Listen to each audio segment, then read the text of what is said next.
देवेंद्र फडणवीसांमुळे मंत्रिमंडळात परत आल्याच्या वक्तव्यावर छगन भुजबळांनी यू-टर्न घेतलाय। अजित पवारांमुळेच मंत्रिमंडळात संधी मिळाल्याचा दावा भुजबळांनी केलाय।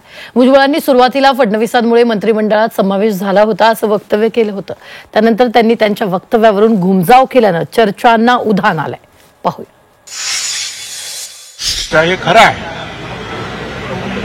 पहिल्या मंत्रिमंडळाच्या वेळेला फडणवीस साहेबांनी तो आग्रह धरला होता की भुजबळांना मंत्रिमंडळात घ्या म्हणून, बरोबर? ठीक आहे, पक्षानं काय त्यावेळेला ठरवलं, काही झालं नाही। परंतु त्यानंतर मात्र जे आहे त्यांनी सतत प्रयत्न केले। एवढेच नाही तर दिल्लीचे जे आहेत आमचे भाजपचे जे प्रधानमंत्री आहेत, म्हणजे देशाचे प्रधानमंत्री मोदी साहेब, अमित भाई शाह यांनी सुद्धा प्रयत्न केले। मंत्रिमंडळात कमबॅक झालेल्या छगन भुजबळांनी मंत्रिपद मुख्यमंत्री देवेंद्र फडणवीस यांच्यामुळे मिळाल्याचं जाहीर सांगितलं। भाजप नेत्यांमुळे मंत्रिमंडळात पुनरागमन झाल्याचं राष्ट्रवादीचा नेता सांगू लागल्यानं महाराष्ट्रात सर्वांच्याच भुवया उंचावल्या होत्या। देवेंद्र फडणवीसांमुळेच आपण परत आल्याचं भुजबळांनी सांगितलं होतं। भुजबळांच्या या वक्तव्यानं राष्ट्रवादीसह महायुतीत वेगवेगळ्या चर्चांना उधाण आल्यानंतर आता भुजबळांनी पुन्हा यू-टर्न घेतलाय। मंत्रिमंडळातील पुनरागमन हे अजित पवारांमुळे झाल्याचा दावा छगन भुजबळांनी केलाय। तुमचा कमबॅक फडणवीसांमुळे झाला? नाही, असं आहे की फडणवीस साहेबांची त्यावेळेला नागपूरला सुद्धा त्यांनी आग्रह धरला होता की यांना तुम्ही घ्या। बरं, येस, फडणवीसांचा आग्रह होता तुम्हाला घ्या म्हणून? काय मला बावनकुळे स्वतः म्हणाले, फडणवीस पण म्हणाले मला। तो एक भाग झाला। त्याच्यानंतर एक आहे, सहानुभूती सगळ्यांचीच मिळाली। मोदी साहेबांची सहानुभूती मिळाली, तुमचे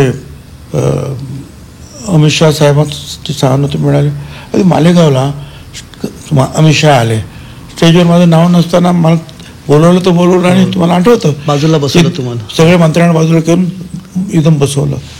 हे काइंड ऑफ इंडिकेशन आहे, ते समजलं ना?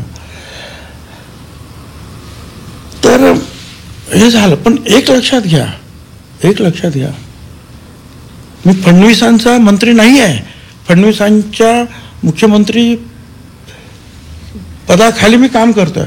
मी अजित पवार गटाचा एनसीपीचा मंत्री आहे।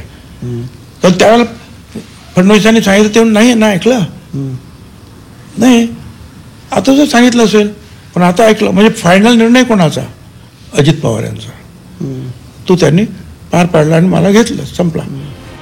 मंत्रिमंडळातून डावलल्यानंतर राष्ट्रवादीतही भुजबळ काहीसे बाजूला फेकले गेले होते। पक्षाच्या संस्थापकालाच पक्षातच आलेला वनवास भुजबळांना बोचत होता। पुनरागमन झाल्यानंतर भुजबळांनी त्यांच्या पक्षांतर्गत विरोधकांना शेरोशायरीतून इशाराही देऊन टाकलाय। कुछ पन्ने क्या फटे जिंदगी के किताब के, कुछ पन्ने क्या फटे जिंदगी के किताब के, जमाने ने समझा हमारा दौर ही खत्म हो गया, जमाने ने समझा हमारा दौर ही खत्म हो गया। पर उन्हें क्या पता, साल बदला है, अब खेल भी बदलेगा। वाह वाह, क्या बात है। भुजबळांचं मंत्रिमंडळात परत येण्यानं त्यांच्या राजकारणाला नवसंजीवनी मिळाली। अजितदादांमुळे हे पुनरागमन झालं असेल तर ठीक आहे, अन्यथा भविष्यात भुजबळ विरुद्ध पक्षांतर्गत विरोधक असा खुला संघर्षच पाहायला मिळण्याची शक्यता नाकारता येत नाही। ब्युरो रिपोर्ट, झी 24 तास, मुंबई।